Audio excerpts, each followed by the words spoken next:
Tuhan mereka Allah. Allah. Satu kali begitu Bapak. Ya, makasih Ustaz. Ya, ini contoh yang saya bisa dapat.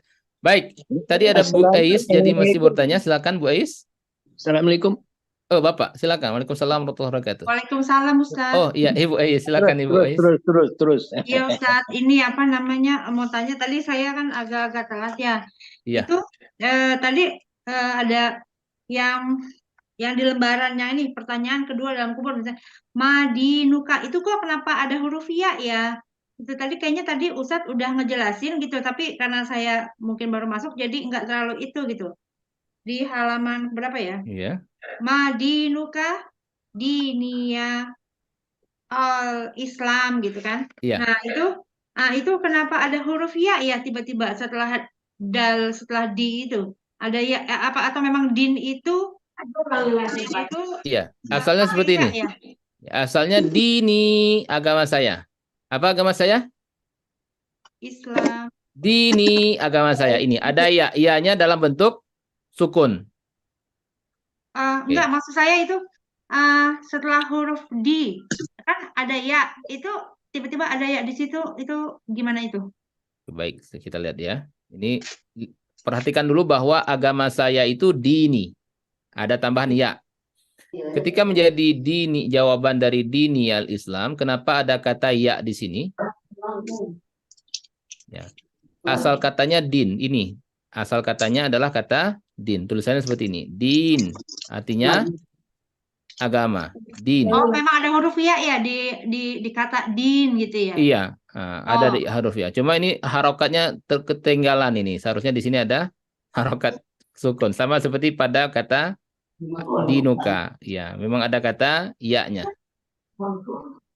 Dibaca panjang. Din. Asalnya din. Kemudian ditambah kata saya. Kata ganti terkait. Nah, seperti ini. Dibacalah dini. Nah, karena dia dalam kalimat diniyal Islam tidak bisa kita baca ya sukun bertemu dengan lam sukun, maka diberilah harokat bantuannya menjadi harokat fathah diniyal Islam. Oh, ya Ustadz, Insya Allah udah jelas gitu. Terus udah gitu yang kedua Ustadz ini teman saya ada mau ikutan tapi udah ke pertemuan ketiga itu apa nggak apa-apa gitu. Sebenarnya insya Allah tidak apa-apa karena apalagi masih awal. Ada rekaman kursus kita yang bisa dilihat. Misalnya hari ini kita belajar, kemudian beliau ikutan. Kalau ikutan sekarang nanti malam ada pertemuan ketiga kembali, maka beliau bisa langsung ikut pertemuan ketiga nanti malam. Pertemuan satu keduanya bagaimana? Bisa langsung akselerasi atau pelajari dari rekaman yang ada. Iya kemarin kan gara-gara disuruh ngajarin ke orang, kebetulan ada teman saya datang, jadi saya ngajarin aja ke beliau Masya gitu Allah. kan. Terus begitu beliau tertarik gitu, jadi katanya mau ikut gitu. Terus sudah itu nanya kalau misalnya untuk yang level 2, level 3-nya itu gimana gitu? Apakah setelah ini juga gitu ada pemberitahuan lagi atau gimana gitu? Iya, pertama kita belajarnya sekarang alhamdulillah lebih sedikit harinya ya. Biasanya di angkatan sebelumnya 3 hari, Senin, Selasa, Rabu. Tapi kita di angkatan ini hanya Senin, Selasa. Kita punya waktu Rabu, Kamis, Jumat, Sabtu, dan Ahad untuk mengulang kembali apa yang kita pelajari. Jadi ada waktu juga untuk mengejar ketinggalan di hari selanjutnya. Nah, untuk kursus 2, kursus 3 sedang kita adakan juga. Makanya kenapa di kursus 1 ini kita adakan 2 hari. Biasanya 3 hari, kita adakan 2 hari karena ada kursus 3. Hari Senin, Selasa untuk kursus 1 yang kita pelajari tentang sholat dan kaidah bahasa. Kursus 2 itu hari Rabu dan hari Kamis yang kita pelajari 5 halaman pertama surat Al-Baqarah. Kemudian ada kursus 3 itu hari Jumat dan hari Sabtu yang kita belajar surah Al-Fatihah ayat halaman ke-6 sampai halaman ke-10. Jadi sedang berlangsung ini kursus 1, kursus 2, kursus 3. Jadi setelah kursus 1 apakah bisa lanjut kursus 2? Bisa. Tapi setelah Bapak Ibu merasa sudah menguasai dengan baik. Jadi tidak lanjutnya itu yang menilai Bapak Ibu sendiri. Ya, oh saya ingin belajar lebih lanjut, nah, silakan ikuti. Oh saya ingin fokuskan dulu sampai saya menguasai dengan baik kursus 1 ini, sehingga ketika saya mengajarkan orang lain, saya bisa mengajarkan dengan baik. Maka fokuskan di kursus 1. Masya Allah, mudah-mudahan Bapak Ibu lain juga bisa mengikuti jejak Ibu Ais, mengajarkan kepada orang lain, sehingga banyak orang lebih paham. Tidak ikut kursus tidak apa salah, misalnya tidak ikut kursus, tapi Ibu yang mengajarkan boleh juga. Ya lebih bagus lagi, ya, semakin banyak orang yang bisa mengajarkan. Tapi kalau memang ingin ikut sekaligus, maka silakan ikut sekaligus bisa belajar bersama-sama. Begitu Ibu Is.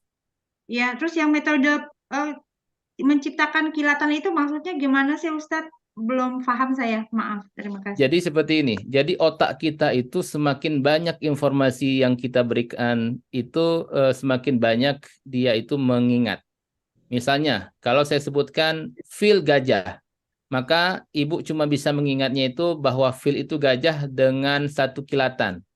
Kata fil artinya gajah. Itu mudah lupa.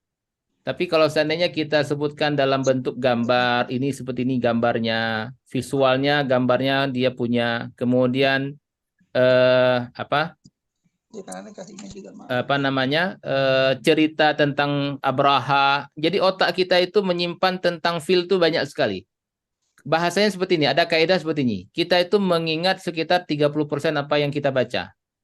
50% apa yang kita dengar. Kemudian 70% apa yang kita ucapkan. Dan kita ternyata mengingat apa yang kita baca, kita dengar, kita ucapkan, kita praktekkan, itu lebih mudah kita ingat. Kita belajar, Bapak Ibu kan mendengar materi. Ya. Berarti mengingatnya itu lebih sedikit karena kita mendengar. Tapi posisinya ketika kita mengajar, kita harus pertama melihat kembali materi. Kemudian kita mendengar kembali materi, membaca kembali materi, kemudian kita mengucapkan kembali materi, kemudian kita mempraktekkannya karena sedang mengajarkan pada orang. Itu biasanya kebanyakan apa yang kita ucapkan dan kita praktekkan, kita ajarkan kepada orang lain, lebih banyak kita ingat. Nah, makanya otak kita seperti itu menyimpan informasi. Semakin banyak kilatan yang kita buat, kilatan itu nanti akan kita jelaskan sebenarnya pada tips belajar selanjutnya. Mendengar itu satu kilatan. Nah, perhatikan itu dengan mata itu satu kilatan. Ya, pikirkan itu satu kilatan. Ya, kemudian tunjukkan itu satu kilatan. Jadi semakin banyak kilatan, itu bahasanya misalnya sebuah kata fil itu dijahit dengan satu jahitan. Itu satu kilatan. Kemudian kita dengarkan kata penyebutan kata fil itu, maka di otak kita dijahit lagi dengan satu jahitan. Banyak kilatan, banyak jahitan, sehingga semakin kuat dia di otak. Kira-kira itu analogi yang bisa saya sebutkan, Oh Ibu iya, Ais. baik Ya. Ustadz, terima kasih. Terima kasih Baik, Ustadz. Nanti hari sama-sama. ini teman saya mau datang lagi, kayaknya dia mau serius. Masya Allah. Barakallahu Insya fiik. Allah, Semoga insya Allah Allah. mudahkan Ibu Ais dan Bapak Ibu yang lainnya. Masih ada lagi yang Ya. mau bertanya? Ya, Saya persilakan. Assalamualaikum. Helmi Jamil dari Sumatera Barat, Ustaz. Masya Allah, Bapak Helmi Jamil, silakan dari Sumatera Barat di Padang, Bapak. Iya, di Padang. Silakan. Yang saya tanyakan tentang pembacaan Al-Quran tadi. Iya. Ada dua istilahnya. Yang pertama membaca Al-Quran biasa kan. Yang kedua apa namanya itu seni Al-Quran. Pada seni Iya. Al-Quran ini macam-macam bacaan orang. Salah satu diantaranya tentang harkat. Ada harkatnya dua harkat atau umpamanya sampai 6 harkat kan sampai sedikit begitu. Iya. Tapi kadang-kadang yang Qori yang sudah apa itu membacanya umpamanya walad dolin waktu sembahyang. Walad dolin entah 10 harkat panjang dolinnya kita tidak tahu. Jadi bagaimana pengaruh kepada arti? Baik. Nah, seperti ini. Yang pertama, hukum tajwidnya itu berlaku saat kita membaca Al-Quran. Membaca Al-Quran, artinya dalam membaca ada namanya tadi itu ketika musabaqah tilawatil Quran yang panjang sekali misalnya. Ya. Itu kalau panjangnya yang dipanjangkan itu tidak akan merubah arti. Makanya ada matnya itu yang misalnya ketika mat arid suku biasanya di akhirnya itu misalnya na'budun, maksudnya panjang sekali. Itu secara artinya itu tetap menunjukkan kalian menyembah, atau misalnya nasta'in, kami menyembah. Dipanjangkan lagi misalnya dalam irama Al-Quran, itu tidak akan merubah arti. Yang salahnya itu ketika misalnya membacanya yang panjang menjadi pendek. Nah, itu yang salahnya. Yang panjang dibaca pendek, atau yang pendek dibaca panjang, itu yang salah. Tapi kalau yang panjang, dipanjangkannya berlebih, tidak merubah arti kata. Saya ulangi, kalau pendek dibaca panjang, merubah arti. Salah. Yang panjang dibaca pendek, merubah arti. Salah. Yang panjang, panjangnya sedikit dipanjangkan, tidak masalah. Begitu Bapak Helmi. Tapi kalau kita belajar waktu belajar Al-Quran itu ada batasan, ada 2 harkat, ada 6 harkat dan sebagainya. Nah, tapi kalau di dalam sholat itu tentu harus sama dengan itu, Iya, tidak masuk pada seninya lagi, betul, seolah-olah betul, bermain-main kan itu. betul, Nah, betul. jadi kalau dibaca oleh imam itu sangat panjang, bahkan kadang-kadang karena begitu semangatnya dia sampai 10 harkat. Baik. Nah, Nah, jadi dan itu yang disebut dengan lahnul khafi, kesalahan kecil. Imamnya itu secara bacaannya salah, tidak sesuai hukum tajwid. Tapi secara Ya. arti kata tidak berubah. Maka disebutlah dalam membaca Al-Quran namanya lahnul khafi, kesalahan kecil. Ya, kesalahan kecil. Imamnya itu yang seharusnya baca waladhdallin itu 6 harakat dibaca 10 harakat.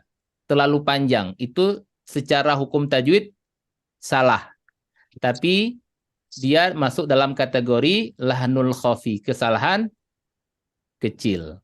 Begitu Bapak Helmi. Tidak boleh memang dalam Al-Quran membaca dalam sholat, bahkan sebenarnya dalam tilawah kita sehari-hari itu pun ya, membaca Al-Quran kita itu tidak boleh kita menyalahi ilmu tajwid. Ya, dalam Al-Quran disebutkan seperti itu. Ya, tidak boleh kita membaca menyalahi hukum tajwid. Hukum tajwid itu sudah sesuaikan, maka kita baca sesuai dengan kaidah ilmu tajwid. Haqqa tilawati. Ya, innal ladzina yu'minuna billahi sesungguhnya orang-orang yang beriman kepada Al-Qur'an kitab itu yatlunahu haqqa tilawati. Mereka membacanya haqqa tilawati. Jadi ulama menyampaikan haqqa tilawati itu artinya kita membaca bacaan Al-Qur'an sesuai dengan haknya, sesuai dengan tajwidnya. Tidak boleh kita pisah-pisahkan, tidak boleh kita sesuka kita. Begitu Bapak Helmi, benar sekali? Maksudnya kan begini, kalau membaca waktu sholat itu sesuai dengan kaidah tajwid. Iya. Jadi berarti kalau terlalu panjang itu sudah masuk syair namanya kan? Tentu begitu lagi, ya tetap salah. Nah. Ya, itu yang saya sebut tadi salahnya masuk salah kecil. Jadi ada namanya dalam istilah ilmu tajwid itu lahnul khafi dan lahnul jali. Lahnul khafi itu kesalahan kecil. Lahnul jali itu kesalahan fatal. Kesalahan fatal itu membuat arti kata dalam bacaan Al-Quran kita menjadi berubah. Itu kesalahan fatal. Yang tadi itu yang panjangnya sampai 10 harakat itu masuknya dalam kesalahan kecil. Dia tetap salah. Tetap salah Bapak Helmi Jamil. Tetap salah. Ada satu lagi. Ada satu silakan. lagi. Kita dengar imam itu membaca seharusnya waladhdallin kan begitu. Tapi ada pula imam yang membaca waladhdallin. Bagaimana tuh? Waladhdallin. Oke, baik. Ini kemarin ada yang bertanya seperti itu. Jadi pada saat kita membaca waladhdallin, ada yang penekanannya itu dibaca terdengar tekanannya. Ya, ada tasdidnya gitu ya. Waladhdallin misalnya gini. Ini ad-dhallinnya itu kan ada tasdid. Dia namanya itu mad ladzim mutsaqal kilmi ya. Dallin. Nah, ada yang model bacaannya itu dia itu tidak terdengar, sedikit terdengar tasdid pada huruf lam. Waladhdallin. Hampir-hampir tidak, tasdidnya itu sedikit saja terdengar. Ada yang dia supaya tidak salah menyebutkan tasdidnya, maka dia sedikit menekan. Waladhdallin. Nah, sehingga ketika kita dengar seolah-olah terputus. Seperti sebenarnya dia ingin menyambung antara do yang panjang ini dengan lam tasdid. Waladhdallin. Maka ini cara pengucapannya saja yang berbeda.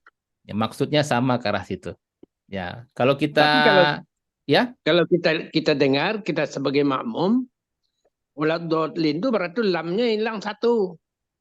Kalau sudah hilang satu kan maksudnya hilang satu. Yang tidak boleh itu hilang satunya betul-betul waladhdallin. Waladhdallin, tidak terdengar tasdid walaupun sedikit. Nah, itu salah itu. Nah, maksudnya dot, bukan dol. Dot. Oh, Wala dotnya. dot lin. Jadi tidak apa, tidak tasdik. Di mananya Bapak? Mohon maaf. Hmm. Pada lamnya ada tasdidnya. Pada lamnya tetap ada walat dot lin. Oh iya, maksud saya itu dia membaca dotnya itu tidak menyambungkan kepada lam ya. Terdengar bunyi Iya, dot ya. ya. Nah, itu berarti dalam membacanya belum tepat, Bapak. Bapak Helmi. Jadi cara membacanya belum tepat. Berarti harus diperbaiki lagi. Harus diperbaiki cara bacaannya. Begitu yang bisa saya jawab. Berarti salah. Kalau salah bacaannya sembahyangnya tidak sah. Kan begitu perginya, Pak? Ya makanya apa Pasti tahu, Pak. ketika kita makanya posisi sebagai imam itu diutamakan yang dia itu mempunyai bacaannya itu yang baik dan benar. Karena Al-Fatihah ini masuk rukun sholat. Tidak semuanya misalnya yang bacaannya masih keliru kita jadikan imam itu nanti sholatnya itu menjadi efeknya kepada jamaah. Maka usahakan imam itu yang bacaan Al-Fatihahnya itu benar. Karena Al-Fatihah itu bacaan yang masuk dalam rukun. Tapi kalau misalnya surah pendek ada salah-salah, dia tetap salah, tapi tidak masuk dalam rukun sehingga tidak membatalkan sholat. Maka bacaan Al-Fatihahnya itu harus baik dan benar. Baik dan benarnya itu tentu berdasarkan kaidah membaca Al-Quran yang benar, tajwid. Ya, kalau ada kesalahan kecil itu tidak apa namanya? Kesalahan kecil itu masih dalam rangka tolerir. Misalnya panjang mad arid sukutnya itu lebih panjang. Tapi kalau kesalahannya itu dalam pengucapan huruf, merubah arti dalam panjang pendeknya, kemudian tadi misalnya itu juga bisa membuat artinya berubah, maka kesalahan besar, maka diusahakan untuk diperbaiki. Kalau ada di antara makmum yang memang dia ahli dalam bacaan Al-Quran, maka mungkin bisa diminta untuk memperbaiki bacaan walad dholinnya, dilatih kembali. Saya yakin sebenarnya mungkin secara pengucapannya merasa sudah benar. Karena seperti itu kita, biasa sudah benar dan kita sudah terbayang yang kita ucapkan ini. Tapi kita tidak bisa mengatakan itu benar kecuali disimak oleh orang yang memang ahli di bidang itu. Ya, misalnya bacaan Al-Quran ya, bacaan Al-Quran kita sudah yakin, kita sudah baca sesuai dengan ilmu tajwid yang kita pelajari, pengucapan kita sudah yakin, tapi ketika disimak, didengarkan oleh orang yang ahli, ini keliru, ini keliru, ini keliru, diperbaiki bacaan kita. Itu teman saya pernah ya sudah hafal Al-Quran ya di pondok pesantren, kemudian dia pergi ke Mesir, dia sampaikan kepada saya sudah hafal banyak Al-Quran sampai di Mesir oleh syekhnya itu saya diminta untuk mengulang awal dari hafalan, karena hafalannya itu banyak cara pengucapan hurufnya yang keliru. Sehingga dia harus bahasanya membongkar lagi hafalannya, harus menyusun ulang dari awal sesuai dengan kaidah yang besar. Padahal ketika itu dia bacanya sudah bagus menurut kita yang masih pemula dalam hal tajwid, tapi menurut yang sudah mahir banyak kesalahan. Maka Bapak Ibu semuanya mungkin perlu kalau ada kegiatan atau ada daurah pelatihan tentang cara membaca Al-Fatihah yang baik dan benar, kita ikuti untuk mengecek Al-Fatihah kita, apakah Al-Fatihah yang saya baca ini sudah sesuai atau belum gitu. Begitu Bapak Helmi. Ya, terima kasih. Alhamdulillah. Assalamualaikum. Waalaikumsalam warahmatullahi wabarakatuh. Silakan. Ya, silakan Bapak Rino. Oh, pamit ya. Iya. Tadi kan bicarakan mengenai masalah harakat ya. Yang Iya. Memang kan ini sudah setiap kami membaca Al-Quran itu kadang-kadang kita nggak tahu nih apakah harakatnya itu harusnya 2, 3, atau misalnya kalau di Al-Quran yang itu kan ada tuh yang warnanya warna hijau ini harakatnya sekian gitu ya. Nah, Bapak Rino, mohon maaf, bisa didekatkan sedikit lagi, Pak, dengan perangkatnya. Suaranya terdengar kecil di kita. Baik. Bisa Ustaz dicontohkan panjang harakat itu gimana sih Ustaz? Panjangnya gitu Pak. Halo. Oh. Panjang harakat itu Ustaz masing-masing itu. Misalnya kalau 3 harakat itu berapa, 2 harakat itu gimana panjangnya Ustaz? Oh, baik, iya. Kadang-kadang Ya. sering salah aja di situ sekarang. Kadang-kadang sama saja. Jadi namanya itu ada harokat dalam harokat itu ini namanya harokat. Ini disebut harokat. Alif itu ini. Jadi ada istilahnya seperti ini. Satu alif itu sama dengan dua harokat. Satu alif ya sama dengan dua harokat. Ya, satu alif sama dengan dua harokat. Ini alif sama dengan dua harokat. Ya, artinya ini istilahnya ya. Istilahnya satu alif dua harokat. Sebenarnya alif itu ketika kita baca berarti seperti ada dua huruf. Ya. Ini saya hapus nih istilahnya satu alif dua harokat. Saya hapus dulu. Jadi sebenarnya bacaan kita itu satu huruf itu misalnya wa itu namanya satu harokat. Wa. Wa. Seperti kita satu kali ketukan. Wa. Wa. Kemudian saya tambahkan satu alif. Maka dia menjadi panjangnya dua harokat. Karena seperti ada dua huruf. Wa. Wa. Tapi nggak mungkin kita baca wa. Wa. Jadi beralun satu kali. Wa. Seolah-olah dia ada dua huruf. Wa. Satu alunan. Wa. Kalau satu harokat, wa. Dua harokat, wa. Kalau tiga harokat, maka seperti ada tiga huruf. Tiga kali tukan. Wa. Kalau empat harokat, tambah lagi.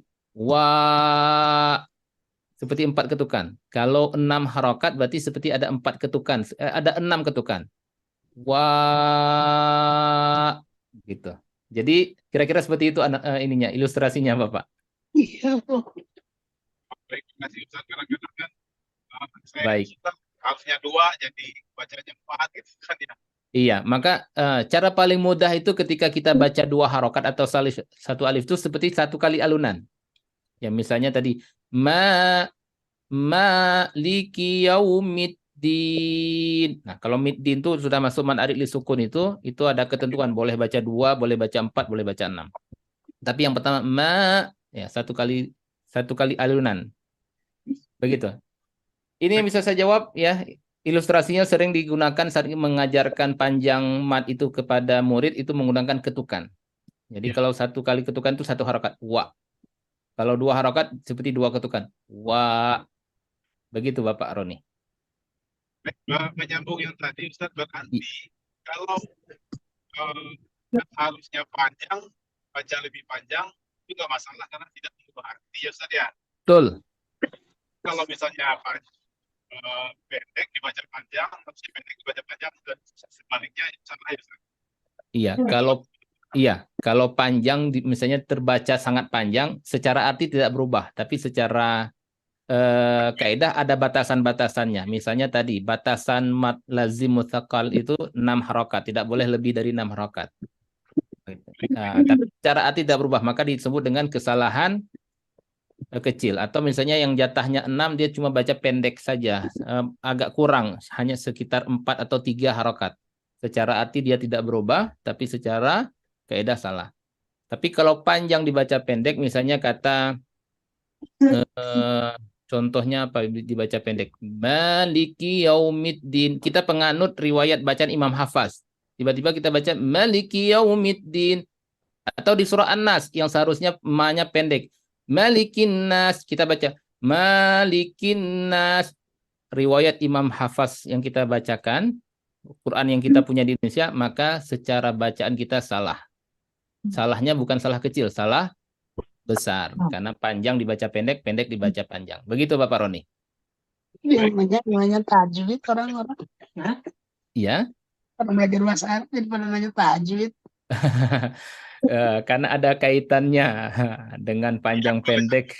Jadi justru saya belajar bahasa Arab kita menjadi pengingat bagi kita bahwa membaca Al-Quran dengan tajwid itu sangat penting. Ya, karena kesalahan kita membaca bisa merubah arti. Begitu. Kesalahan penyebutan huruf juga bisa merubah arti. Misalnya contoh saya sebutkan. Contoh yang paling misalnya kita dekat dengan kehidupan kita sehari-hari, misalnya kata qalb. Itu artinya apa? Hati. Ya, qalbu, hati. Dalam bahasa Arab itu ada namanya juga dengan huruf yang mirip, tapi hurufnya adalah huruf kata K. Ya, artinya sangat jauh. Ya, ini artinya dalam bahasa Indonesianya kata kalb ini adalah anjing. Ya, jadi sangat jauh artinya. Maka dari kita belajar bahasa Arab kita tahu bahwa tajwid dalam membaca Al-Quran itu bukan sekedar ilmu tajwid saja, tapi ini berkaitan dengan makna yang kita bacakan. Bagaimana kita baca Al-Quran banyak tapi kita artinya salah. Ya, arti-arti Al-Quran kita salahkan karena kesalahan pengucapan huruf kita, karena kesalahan panjang pendek kita. Makanya hukum membaca Al-Quran dengan tajwid itu fardu ain. Orang yang membaca Al-Quran tidak dengan tajwid salah-salah, maka dia berdosa. Mempelajari ilmu tajwid fardu kifayah. Jadi kalau dalam satu desa ada beberapa orang yang faham ilmu tajwid, maka gugurlah kewajiban orang di kampung tersebut. Tapi membaca Al-Quran dengan tajwid itu fardu ain. Bagaimana kalau saya masih bisa membaca Al-Quran terbata-bata? Caranya belajar. Karena orang yang belajar, kalau dia masih melakukan kesalahan, maka Allah memaafkan dia. Tapi kalau kita tidak mau belajar, dan kita masih membaca Al-Quran itu dengan salah-salah, maka kita berdosa saat kita membaca Al-Quran. Tapi kalau masih dalam tahap belajar, walaupun ada salah-salah, maka kata Rasulullah dia mendapatkan 2 pahala. Yang pertama, pahala dia membaca Al-Quran.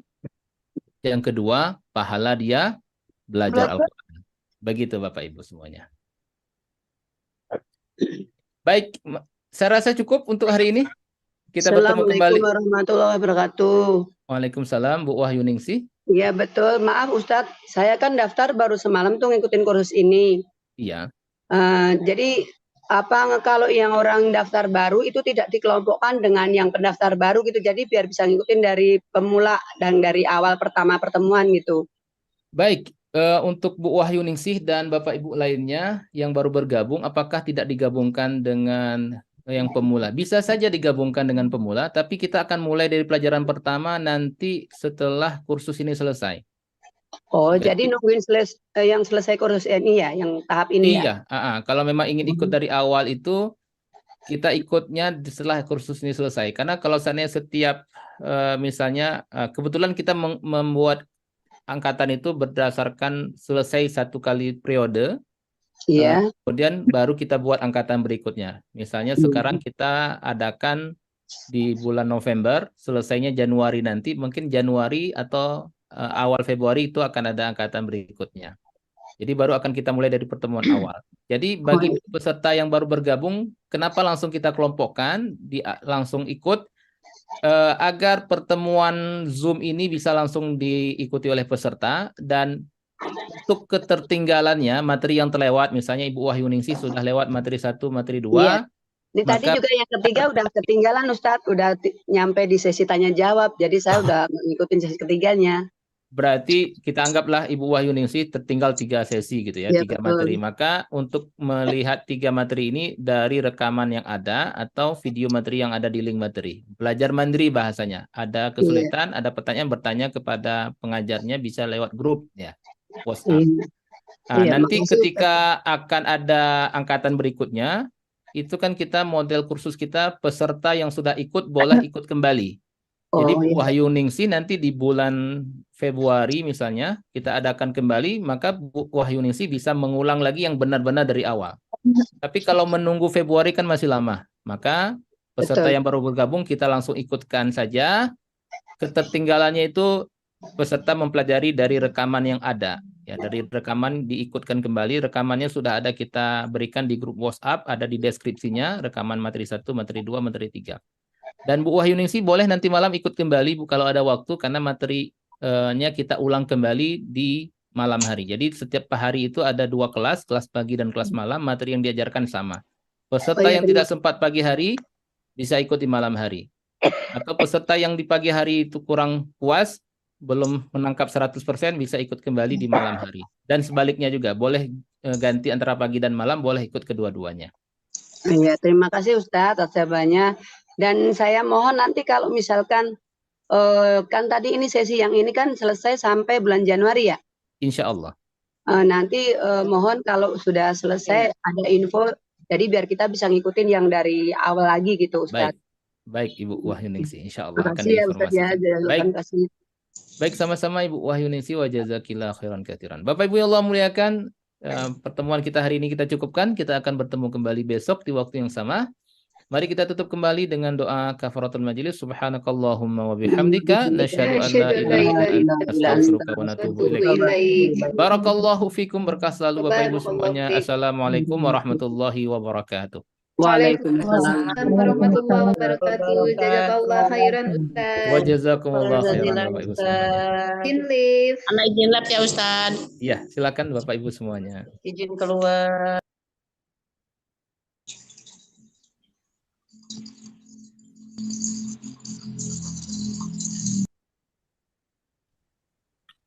Nampak aja terima. Jangan nampak